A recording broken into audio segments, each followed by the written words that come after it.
Okay, Rectiseal is now introducing the new generation of model SS2 overflow float switch for the auxiliary drain line, and I'm going to show you a little bit about it.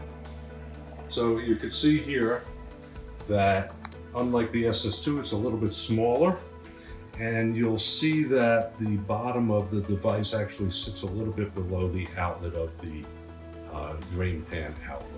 So now we know that the float is going to sit down at a lower level, which not only protects the float, but allows it to be more sensitive. I'm going to show you what's inside here now. So it fits on the unit just like the SS2 does.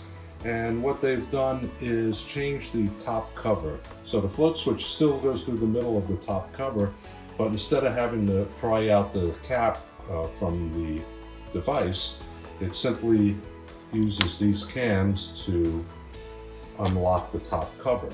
Once you unlock the top cover, now it easily removes from the device, and you can see right down inside the device. And you can see how it sits lower in there. The float switch is a solid float that sits down and is just as reliable, if not more, than the old model float switch that was used.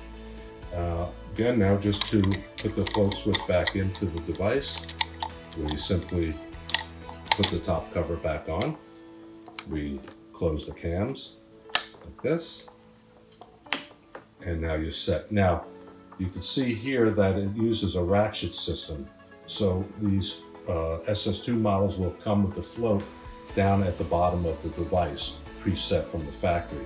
But if you find it's too sensitive for any reason, if you are getting any water coming into here, which you shouldn't, but if you are getting water into the auxiliary outlet, what you can do is just simply pull up on the switch and it'll ratchet up to adjust it. So there's no nuts or anything to unscrew.